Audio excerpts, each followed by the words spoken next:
Olá, que a graça de Cristo esteja com você, que é o pastor João, seja bem-vindo.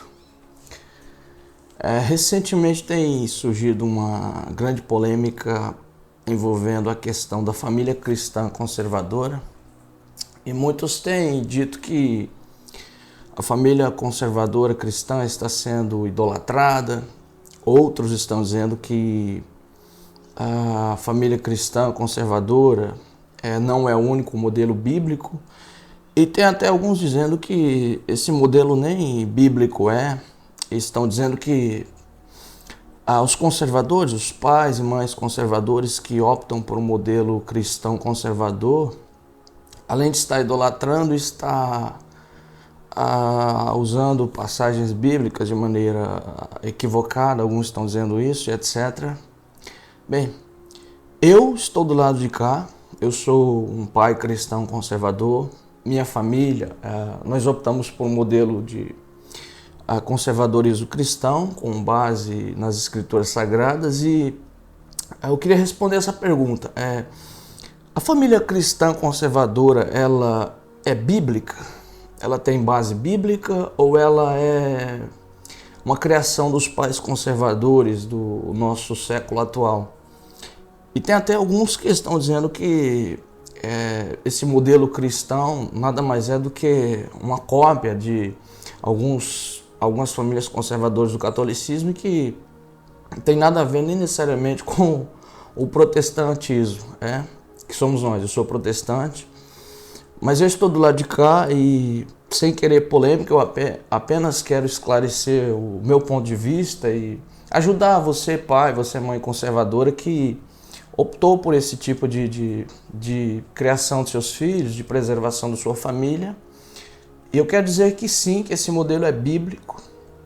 E nesse vídeo, nessa mensagem, eu quero elencar aqui alguns pontos. A primeira coisa que nós precisamos entender é quais são os pressupostos da família cristã, quais são os princípios da família cristã conservadora.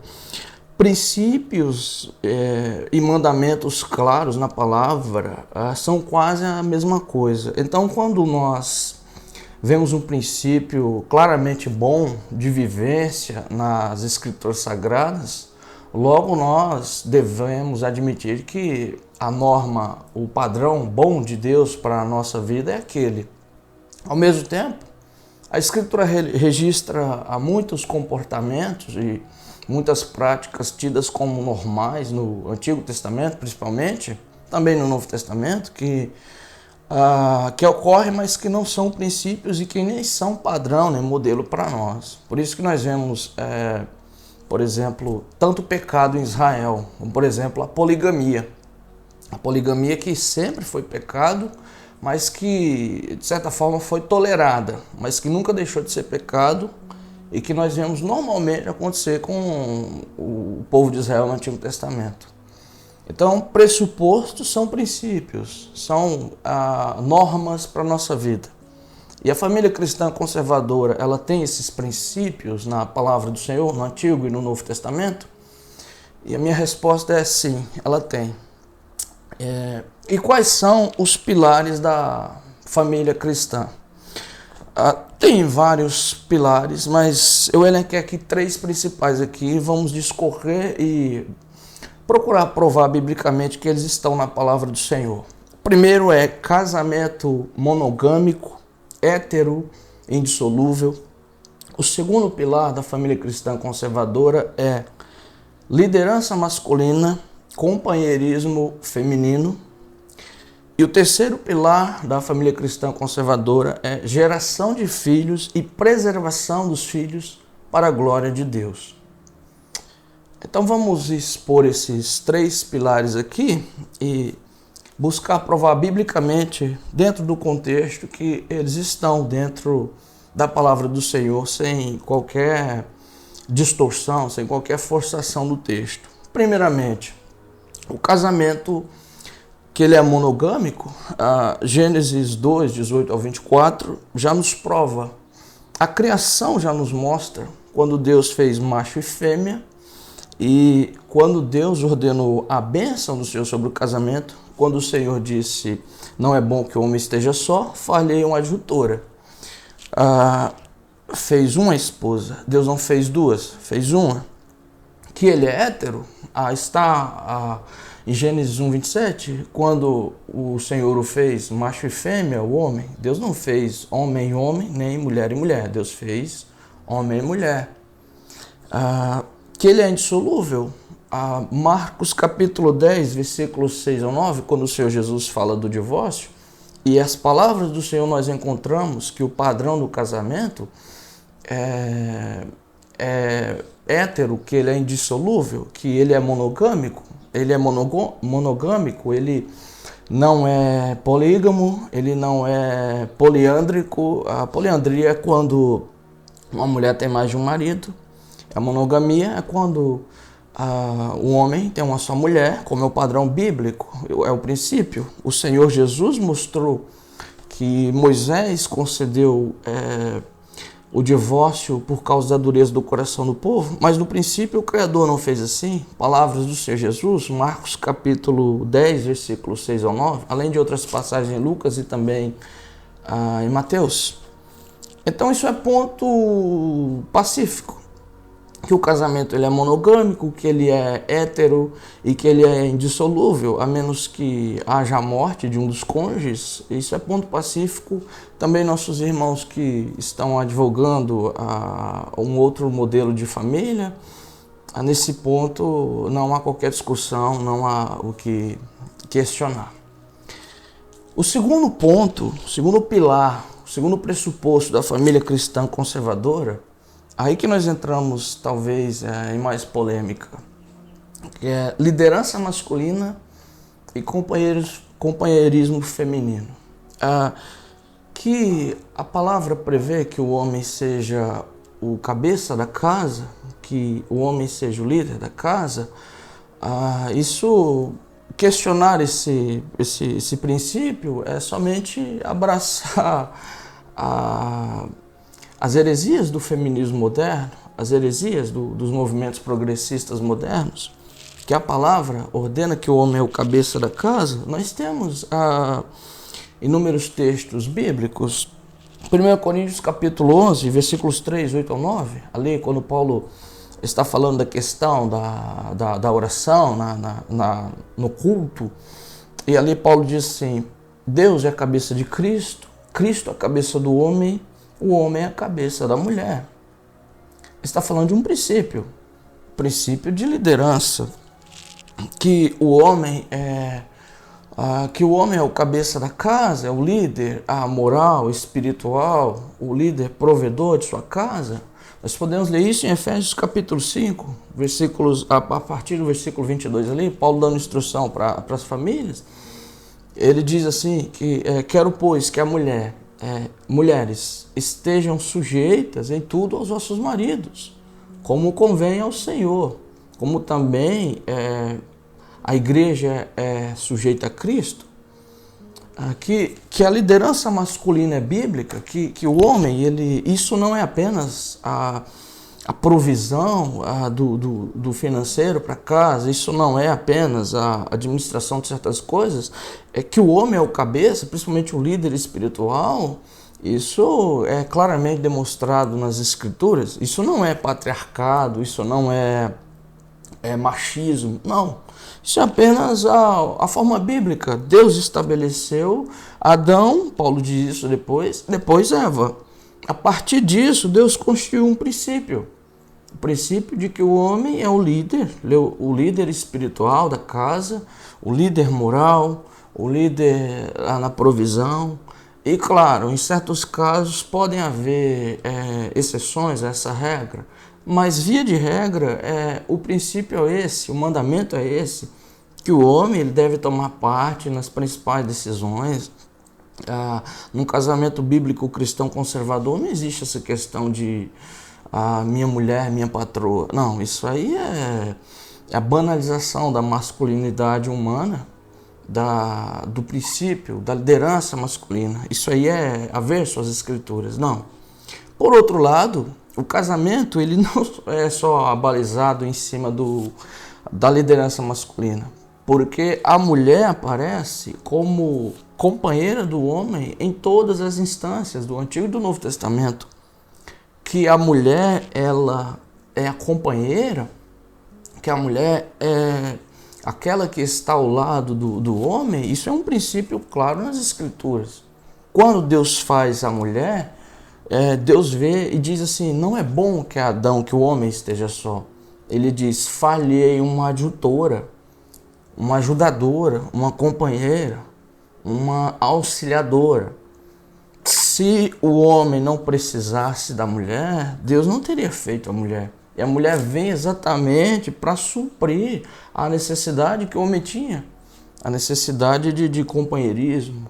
E quando Deus faz a mulher, entrega a Adão, ele diz, essa agora é carne da minha carne e osso dos meus ossos. Portanto, deixará o homem seu pai e sua mãe, unir-se à sua mulher e serão dois uma só carne. É uma carne, é dois numa só carne. Companheirismo. Os dois se unem e sustentam a casa. Os dois se unem e se sustentam espiritualmente. Os dois se unem, se sustentam emocionalmente. E os dois se unem e vivem para a glória de Deus.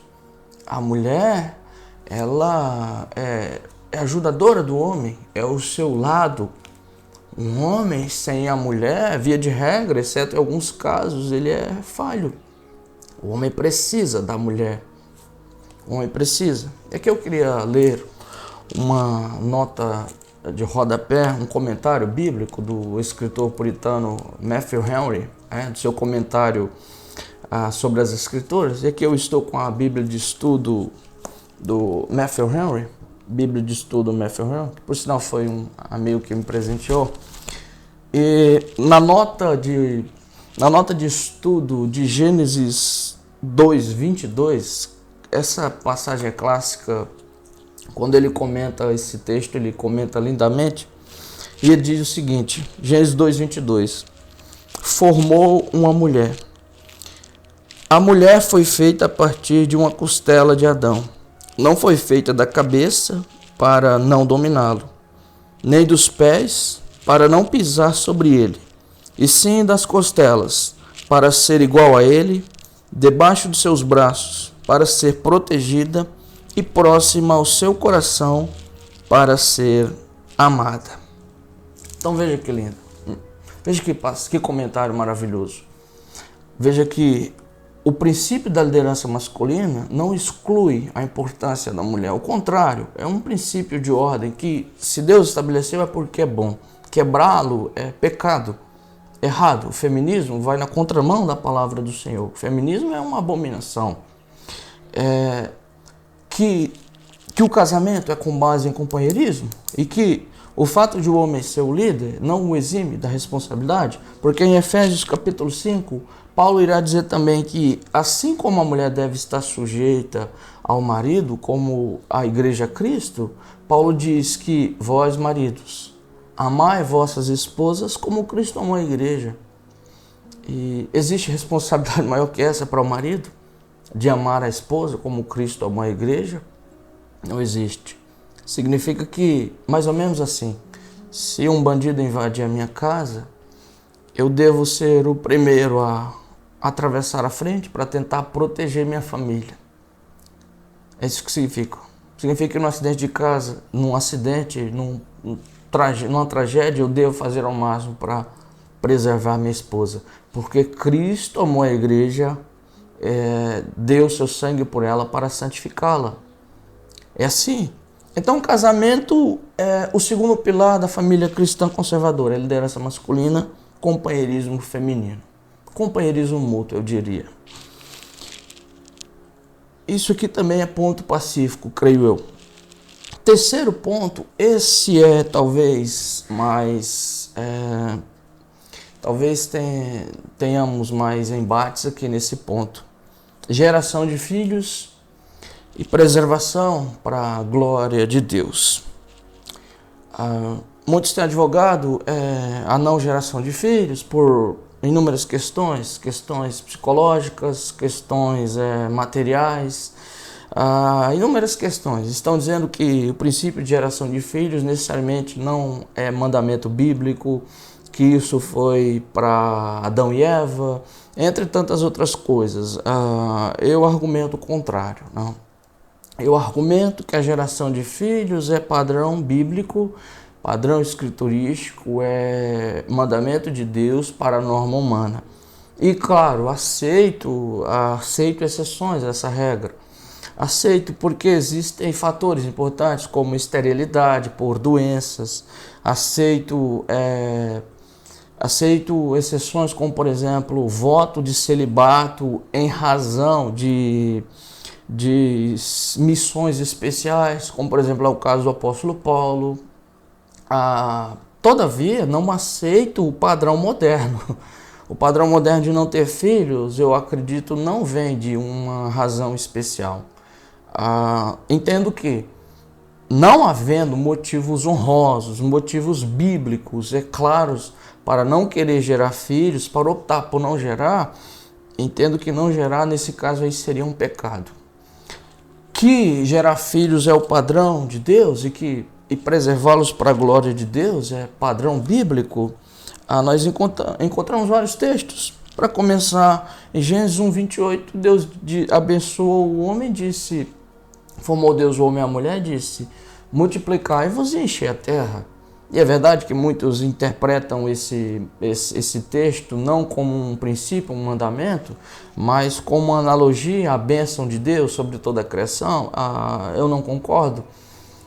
Eu concordo que há um princípio ali, na palavra do Senhor. A palavra do Senhor abençoando é a mesma palavra do Senhor estabelecendo a norma. Ao mesmo tempo que Deus abençoa dizendo, multiplicai-vos e enchei a terra, ao mesmo tempo há ali um comando de Deus, ali uma informação de Deus do caminho que Adão e Eva deveriam seguir. Que a geração de filhos é bênção do Senhor? Está escrito em Gênesis 3:20. Eva é chamada a mãe dos viventes, a mãe de todos os vivos. Esse é o significado do seu nome, porque ela é aquela de onde descenderá toda a geração, dos lombos de Adão e Eva virão todos. Depois do Novo Testamento confirmará isso com inúmeros textos. Que a Bíblia mostra que gerar filhos é princípio, é mandamento, que é bênção do Senhor. Salmo 127, versículo 3. Os filhos são herança do Senhor. Deus abençoa os pais e as mães que geram filhos e diz que os filhos são herança. Salmo 128 diz que o homem é abençoado, os seus filhos são como flechas na aljava, são como as flechas do arqueiro, né, do valente ali, que ele enche a sua aljava de flechas ali, são bênção do Senhor. Deus sempre abençoa os filhos, Deus sempre mostra que os filhos são bênção. Ao contrário do materialismo moderno, do feminismo moderno, da loucura moderna, da inversão de valores moderna, que dá mais valor a cachorro do que a crianças. Por isso que eu acredito que a não geração de filhos não é pautada pelas escrituras, mas muitas vezes, claro, salvo em exceção, motivos reais, mas muitas vezes pelo padrão progressista moderno, feminista e anticristão, que existe princípio para gerar filhos. E por que gerá-los? É interessante. Em Malaquias, no texto de Malaquias, no capítulo 2, no versículo 15, quando Deus fala que abomina o divórcio e ensina aqueles israelitas infiéis e lembra dos pecados deles contra a sua companheira da mocidade, a sua mulher, que eles namoraram e noivaram e casaram, no finalzinho do texto, em Malaquias 2,15, Deus diz assim, qual que era o objetivo de Deus? Fazendo os dois um só, isso é, no casamento. Ele diz assim, ele buscava uma semente piedosa. Em outras palavras, o princípio é gerar filhos piedosos, gerar filhos que promovam a glória de Deus. E isso é mandamento bíblico. Que é mandamento bíblico? 1 Timóteo, eu vou ler esse texto. 1 Timóteo capítulo 5, versículo 14. Veja que é no Novo Testamento, e veja o que Paulo diz assim. Paulo está falando das viúvas, e muitas viúvas nessa época, no Novo Testamento, estava dando mau testemunho. E elas declaravam-se viúvas, mas depois de fazer o voto de viúvas, elas voltavam talvez a fornicação e davam mau testemunho. Em vez de serem viúvas devotas, piedosas, Paulo diz que elas estavam se tornando pessoas descompromissadas, sem futuro, desperdiçando seu tempo. E o que Paulo fala? Nesse texto, Paulo diz que é bom que elas casem e que gerem filhos. 1 Timóteo 5,14, olha o que Paulo fala. Quero, pois, que as que são moças se casem, gerem filhos, governem a casa e não deem a ocasião ao adversário de maldizer. Ora, o que Paulo fala para elas? Havia o voto de viuvez, mas não era todos que podiam abraçar a viuvez. Não era. Paulo diz, é melhor casarem-se, gerem filhos e não deem ocasião ao adversário. Porque a maneira que elas estavam abraçando um caminho que não era o delas. Não era. Que gerar filhos é para a glória de Deus e a preservação dos filhos. Nós, pais e mães conservadores, nós queremos criar filhos.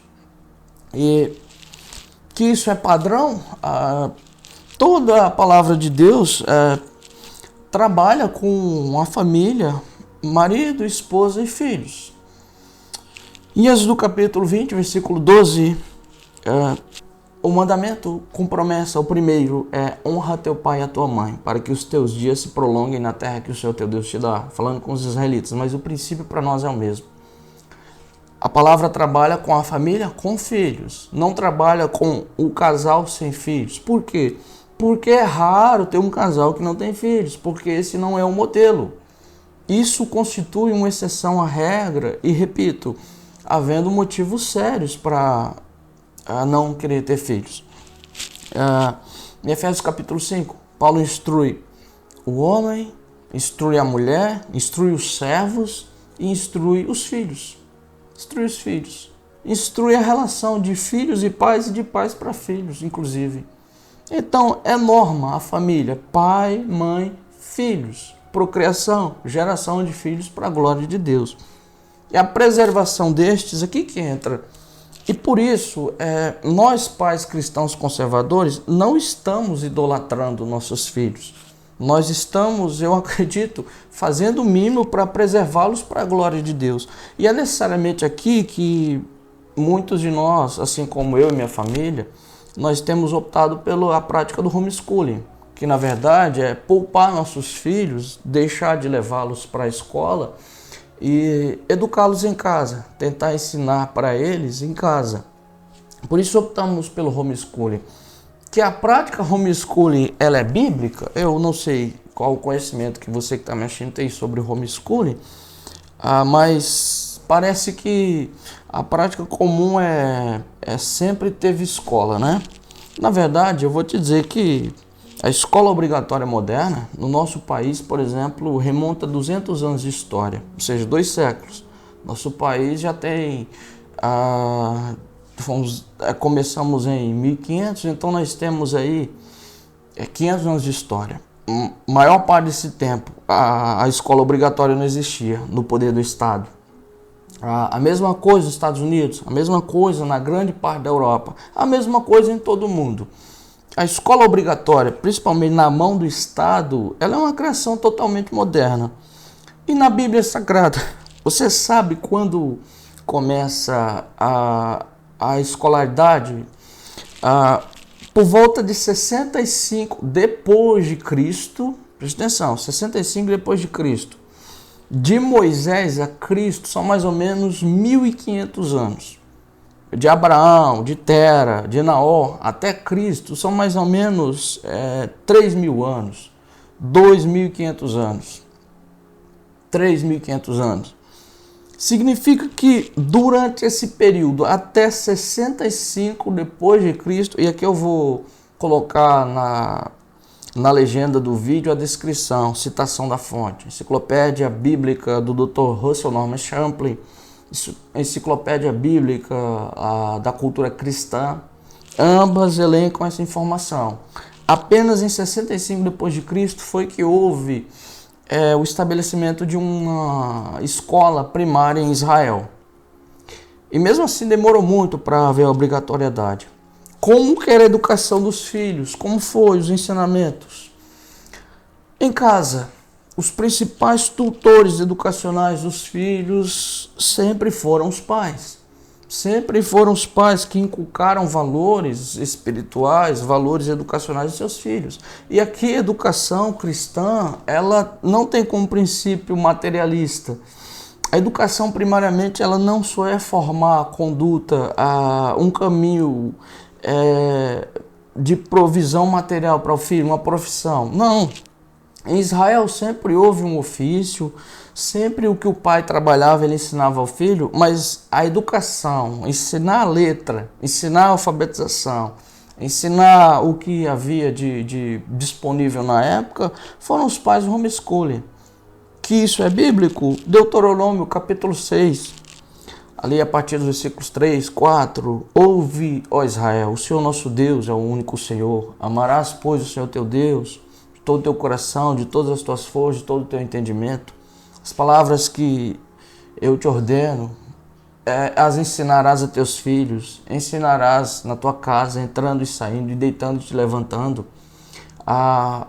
Essas palavras estarão nas tuas portas, te serão por testeiras entre os olhos, estarão na tua mão direita. Ora, entrando e saindo, ensinando e levantando, eles ensinavam as escrituras para os filhos. Isso era prática homeschooling. A educação em Israel nunca foi com propósitos materialistas. Os valores principais da sinagoga, em casa, na igreja, era formar, educar os filhos nos princípios da palavra de Deus. Homeschooling sempre teve base bíblica. Provérbios 22, versículo 6. Ensina ao teu filho o caminho que deve andar. Até quando for grande, não se apartará. Princípio de ensinar os filhos. Que homeschooling tem base na palavra de Deus. Novo Testamento. Bem, é provável que Jesus foi educado em casa por Maria e José. Seus princípios. Desde cedo. Jesus depois deve ter ido para alguma escola primária, mas provavelmente sua alfabetização foi feita em casa pelos seus pais, que existe base para o homeschooling no Novo Testamento. 2 Timóteo, capítulo 1, o apóstolo Paulo, instruindo Timóteo, ele diz assim, no versículo de número 5, 2 Timóteo 1,5, trazendo à memória a fé sincera que em ti há, a qual habitou primeiro em tua avó Lóide e em tua mãe Eunice, e estou certo de que também habita em ti. O que Paulo está dizendo assim? A fé que havia em tua avó Lóide, e agora em tua mãe Eunice, e agora em ti. Por que a avó? Por que a mãe? O pai, não sei, Paulo cita, provavelmente o pai não, porque o pai de Timóteo era grego, nem sei se ela era crente ou não. Mas a mãe e a avó eram. Então foram elas que ensinaram para Timóteo as sagradas letras. Eles transmitiram a palavra. Como? Ensinava em casa. Não era na escola, não existia escola nessa época aqui, escola obrigatória. Não existia o Estado dominando, sustentando nossos filhos lá durante 4 ou 8 horas todos os dias da semana. Não existia. Então são esses os princípios. Homeschooling por quê? Porque nós queremos criar nossos filhos no ensino da palavra. Isso não é idolatria, isso é o mínimo que nós podemos fazer. Mas nem todo mundo pode fazer homeschooling, etc. Aí você tem que revisar seus conceitos, revisar sua situação, não somente financeira. As pessoas falam financeiro talvez nem seja nem primeiro, segundo ou terceiro lugar, talvez venha em último lugar em muitas questões.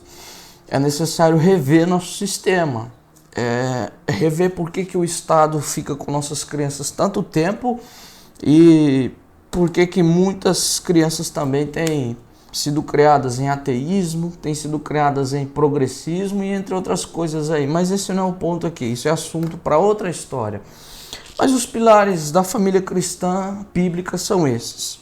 Eu mostrei as bases bíblicas e quero dizer que você pai, você mãe que faz homeschooling, que optou por criar seus filhos para a glória de Deus, por ser mãe de filhos, de muitos filhos, fique em paz.